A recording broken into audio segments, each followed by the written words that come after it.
मैं सतीश कुमार बुनियादी शिक्षालय के मंच पर आपका स्वागत है।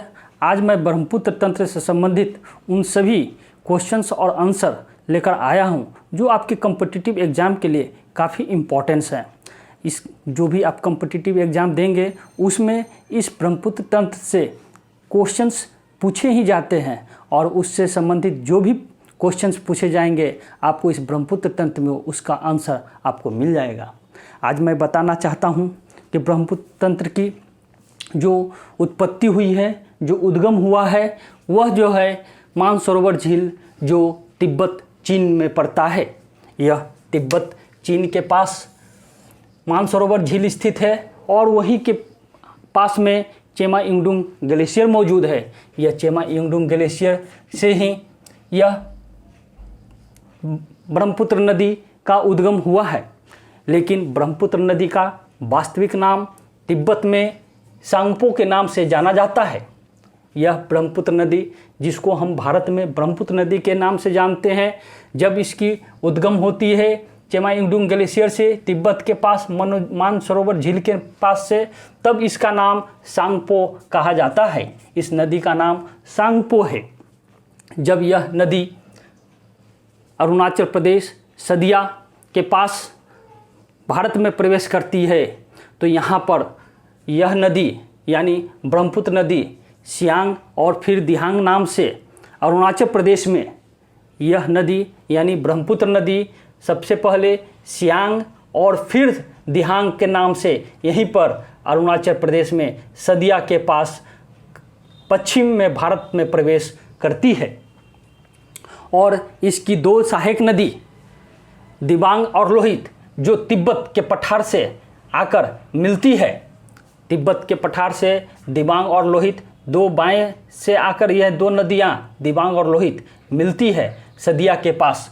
और तत्पश्चात इस नदी का नाम यानी सांगपो नदी का नाम ब्रह्मपुत्र नदी से जाना जाता है। यानी यह वह जगह है जहां पर दिबांग और लोहित नदी बाएं से तिब्बत से निकलकर बाएं से इस सांगपो नदी में आकर मिलती है सदिया के पास। और यहाँ से मिलने के बाद तब इसके तत्पश्चात हम इस सांगपो नदी को ब्रह्मपुत्र नदी के नाम से जानते हैं। यानी यदि आपसे यह प्रश्न पूछा जाए कि ब्रह्मपुत्र नदी यानी सांगपो नदी का भारत में प्रवेश कहाँ होता है, तो आपका यह आंसर होगा कि अरुणाचल प्रदेश सदिया के पास यह जो है सांगपो नदी भारत में प्रवेश करती है और दिबांग और लोहित नदी के मिलने के तत्पश्चात यह नदी यानी सांगपो नदी ब्रह्मपुत्र नदी के नाम से जानी जाती है। और इसके बाद यह ब्रह्मपुत्र नदी असम की घाटी में प्रवेश करती है। जब यह असम के घाटी में प्रवेश करने के बाद यह नदी जो है धुबरी गोलपारा के पास यानी धुबरी गोलपारा जो असम और बांग्लादेश के बॉर्डर पर स्थित है, इस यहीं पर धुबरी गोलपारा के पास यह ब्रह्मपुत्र नदी बांग्लादेश में प्रवेश कर जाती है। यानी ब्रह्मपुत्र नदी यह ऐसी नदी है जो 3 देशों से होकर गुजरती है, तब जाकर यह बंगाल की खाड़ी में गिरती है। पहला तिब्बत जो चीन के अधीन है, दूसरा भारत और तीसरा बांग्लादेश। अब इन तीनों देशों में हम जो ब्रह्मपुत्र नदी बोलते हैं, इन तीनों देशों में इस ब्रह्मपुत्र नदी का नाम अलग अलग दिया जाता है। तिब्बत में सांगपो नाम से जानते हैं, भारत में ब्रह्मपुत्र के नाम से जानते हैं और बांग्लादेश में जमुना नदी के नाम से जानते हैं। और यह जमुना नदी फिर जो गंगा नदी जो बांग्लादेश में जाने के बाद गंगा नदी पद्मा नाम से जानी जाती है, वह पद्मा नदी जमुना नदी से मिलने के बाद इसकी एक धारा बंगाल की खाड़ी में चली जाती है और यहीं पर एक मेघना नाम की नदी आकर मिलती है। और मेघना नदी जब मिलती है तो यह एक आगे जो अंतिम धारा होती है गंगा यानी पद्मा, ब्रह्मपुत्र यानी जमुना और मेघना नदी की जो एक संयुक्त धारा होती है वह आगे चलकर मेघना कहलाती है। और यही मेघना नाम से यह अंतिम जो धारा होती है बंगाल की खाड़ी में चली जाती है। और इनसे संबंधित उन सभी बिंदुओं को हम आपको बताएंगे जो और भी इम्पोर्टेंट है। यह जो ब्रह्मपुत्र नदी है, यह गंगा में मिलने वाली नदियों में सबसे बड़ी नदी है। यानी ब्रह्मपुत्र नदी जो गंगा में मिलने वाली नदियों में सबसे बड़ी नदी मानी जाती है। यह नदी सियांग और फिर दियांग, यानी ब्रह्मपुत्र नदी को सियांग और फिर दियांग नाम से अरुणाचल प्रदेश में सदिया कस्बे के पश्चिम में भारत में प्रवेश करती है।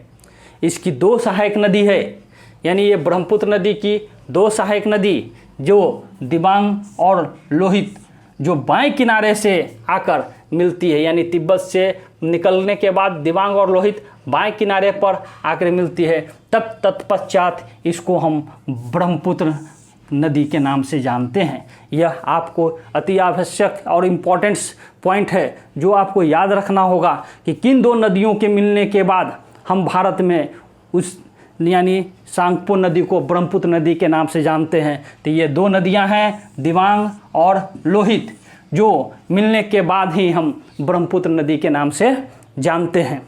और ब्रह्मपुत्र नदी की धनश्री ये सहायक नदी है। धनश्री, पगलादिया, कपिली और मानस ये ब्रह्मपुत्र की सहायक नदी है। और इसी ब्रह्मपुत्र नदी के किनारे कामरूप नगर स्थित है। कामरूप नगर ब्रह्मपुत्र नदी के तट पर स्थित है। और विश्व की सबसे बड़ी नदी द्वीप मांजुली द्वीप जो ब्रह्मपुत्र नदी के बीच में स्थित है, वह मांजुली द्वीप जो असम में पड़ता है। यह मांजुली द्वीप विश्व की सबसे बड़ी नदी द्वीप मानी जाती है। ब्रह्मपुत्र नदी पद्मा यानी गंगा में मिलती है। तत्पश्चात पद्मा नदी मेघना नदी जो है मिलने के बाद मेघना नाम से बंगाल की खाड़ी में गिर जाती है। यानी ब्रह्मपुत्र नदी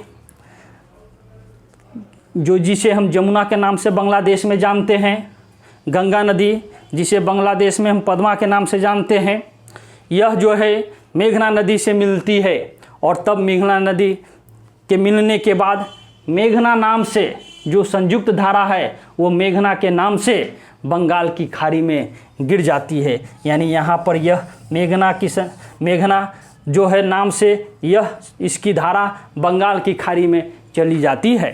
और वहीं पर गंगा और ब्रह्मपुत्र का डेल्टा विश्व का सबसे बड़ा डेल्टा माना जाता है। और जब यह नदी बंगाल की खाड़ी में जाती है तो यहाँ पर एक डेल्टा का निर्माण करता है, यहाँ पर एक बहुत बड़ी डेल्टा का निर्माण करता है, जो गंगा ब्रह्मपुत्र का डेल्टा विश्व का सबसे बड़ा डेल्टा माना जाता है।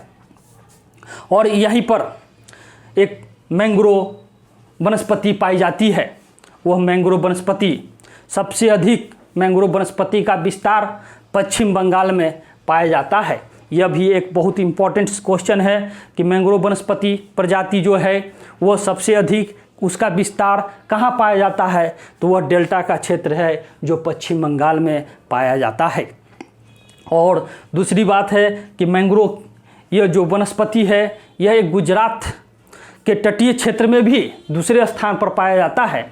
यानी मैंग्रोव वनस्पति जो प्रजाति है यह दूसरे स्थान पर कहाँ पर पाया जाता है भारत में, तो गुजरात का तटीय क्षेत्र में पाया जाता है। ये इन सभी प्रश्नों का जिसका मैंने आपको आंसर दिया है उन सभी प्रश्नों को आप ध्यान से सुनेंगे और यह आपके जो भी कॉम्पिटिटिव एग्ज़ाम देने वाले स्टूडेंट हैं उनके लिए काफ़ी इम्पोर्टेंस है, क्योंकि प्रधानमंत्री नरेंद्र मोदी के द्वारा नेशनल टेस्टिंग एजेंसी शुरू की गई है। इसमें एसएससी, बैंकिंग, रेलवे से संबंधित जो भी स्टूडेंट है उनको अब जीएस काफ़ी महत्वपूर्ण हो गया, यानी काफ़ी जीएस का इम्पोर्टेंस काफ़ी महत्वपूर्ण है। इसलिए इन सभी बातों को आप ध्यान से सुनेंगे और इसे पढ़ेंगे। धन्यवाद।